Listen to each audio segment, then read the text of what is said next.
Hi y'all, it's Kimberly here.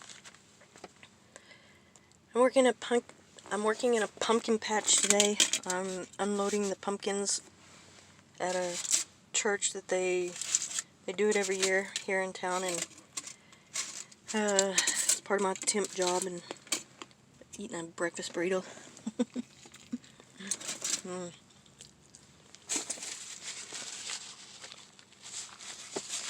I know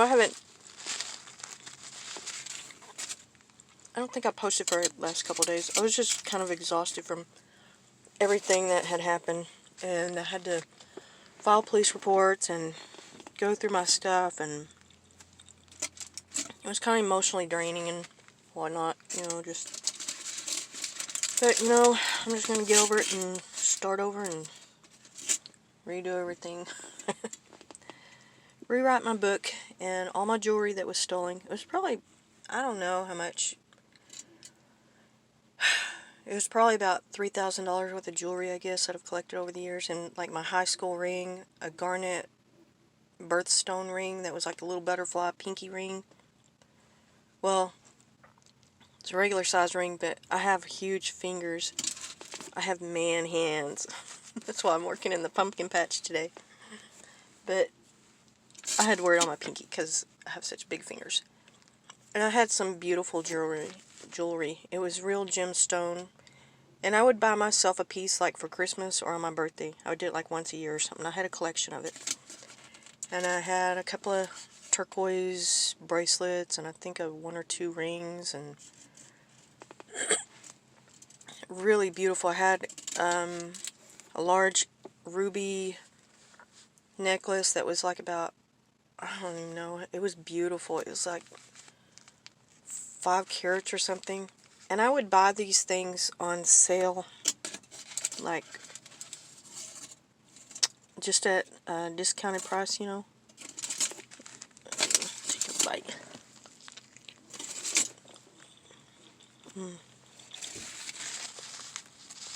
I'm on my break. I don't know how long I have it.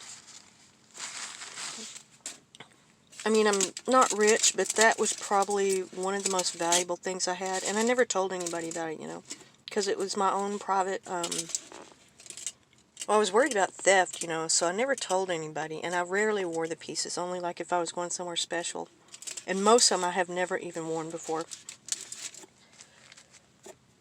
And I would get them like probably about 1/4 of the price that they were valued at. Some of them had what do you call it, the appraisal certificates with them, so the thieves know how much they're worth. And I think the ruby necklace was worth $500 or $600. That was probably the most expensive piece I had. I mean, they were low to mid-grade, well, not low-grade quality. They were, very pretty. They looked beautiful. And I had some tanzanite. Tanzanite's very expensive, but every once in a while I could find like a very small. It's hard to find a big tanzanite stone, and they're very expensive. Even if you do, they cost like $20,000, which I would never buy one like that. I'd rather buy a house or a car, or, do something for charity or something.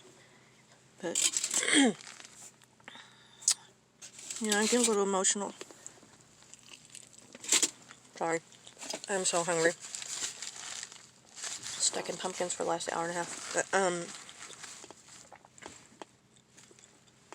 I don't know when I have to go back. I'm sitting in my car. But those are the few valuable things that I had. But they stole like a little box, a keepsake box that had all my, I think I already told this, my concert tickets from all the rock concerts I went to in the 80s. And the AC/DC backstage pass. But that was just a memory, And it really pisses me off that they did that. I mean, it's just so personal,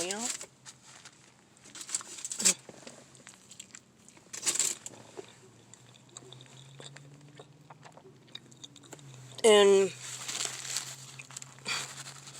they stole like a ton of makeup, just like, oh my god. I had like mostly eyeshadow, a lot of eyeshadow that, when they have it on sale, sometimes they'll have expensive eyeshadow on sale for like $2 or $3, and it's regular like $10 or something. And every time I would see one of those, like at a lot of times at, I think it's Walgreens or CVS or some of the drugstores, sometimes they'll close out, you know, certain brands or colors or lines, and I would snap them up real cheap, and I probably had $200 or $300 worth of that, and I can't believe somebody would. I mean, that's so petty and stupid, you know. And probably like 95% of it was unopened, brand new, you know.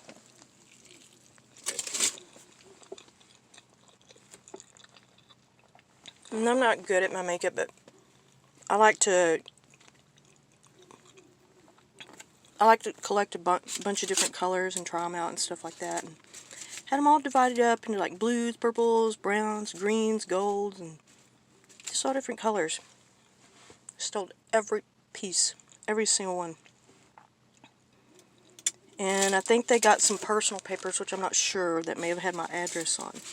But that's why I sleep with a pit bull. And I got another baby one that is growing up.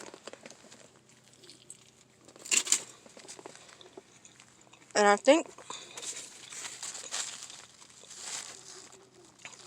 that is probably the only reason. I'm sorry to eat with my mouth open. Probably the only reason my house has not been broken into, because, you know, Lucky, he's got a really deep, scary voice, and he is very aggressive when people come up to the gate or to the door.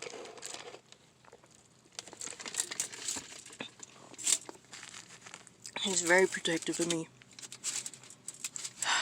I'm just so drained from that, and that's why I haven't been posting. And plus, I worked a little bit, but I'm gonna get back online. I'm gonna do some more of my regular posts, and I just had to take a few days. I was exhausted and mentally, you know, having to deal with the police reports and all that. And I'm gonna have to go to like pawn shops. I've been looking online, you know, for the like the Facebook and for Craigslist, Facebook and all that, for the jewelry, stolen jewelry or makeup.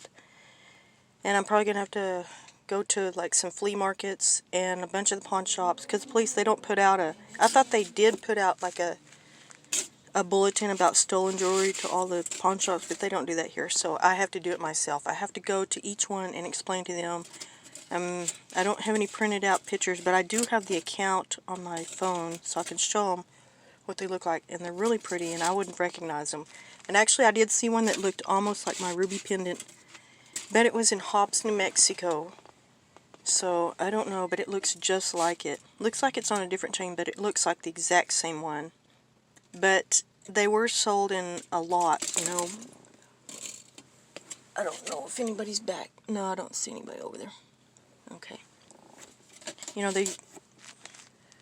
I would buy mine from online jewelry places, and I liked one of the places I buy it because they give you appraisal on some of them, and they, I forgot, oh, well, you get discounts, and they do sell them fairly well, you know, a pretty good price, you know. And sorry, I'm eating hot sauce with my burrito. Like, but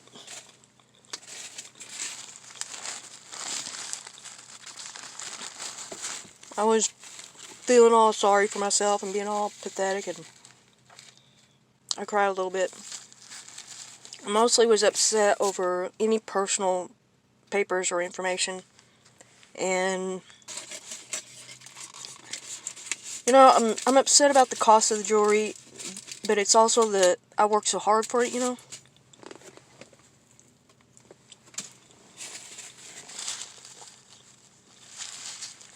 And that was the thing that, you know, I don't just go out and write a big old check for it. It's like I have to work a whole year for one piece. And I don't really celebrate Christmas or my birthday or anything. So that was the one thing for myself, you know. Sorry.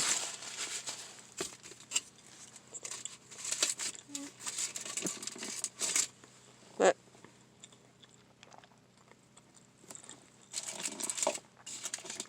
sorry, turn this off.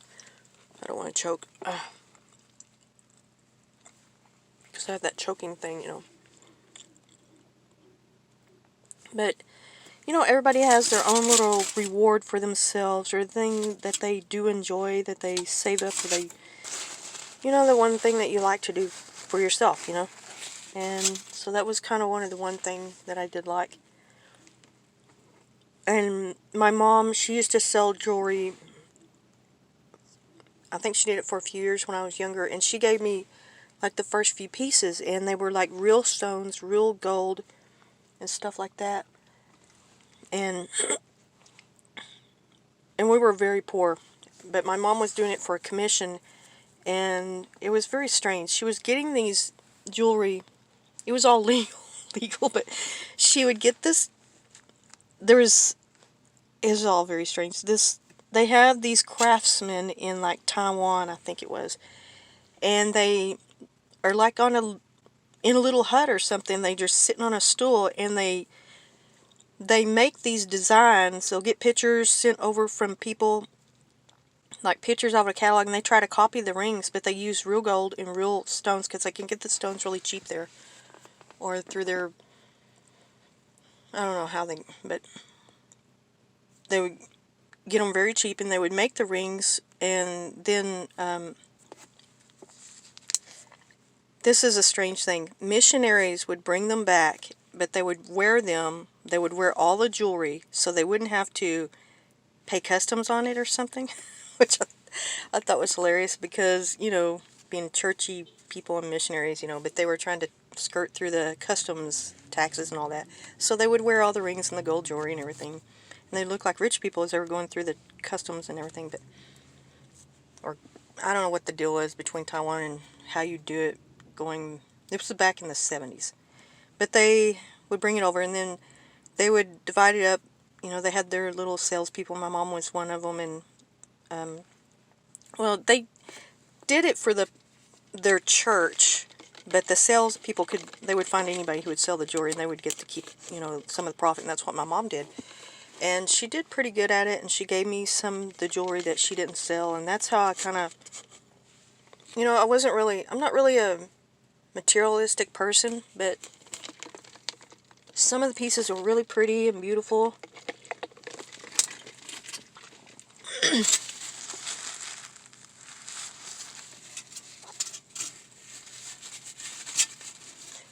And my birthstone that she gave me, that one probably pisses me off worse than anything, because we didn't have a good relationship. So, and then they stole that. Oh, I think I've got to go back. I got to go back, okay. Alright, I'm just letting y'all know, but I'll make some more posts later. Bye. Bye, bye, bye.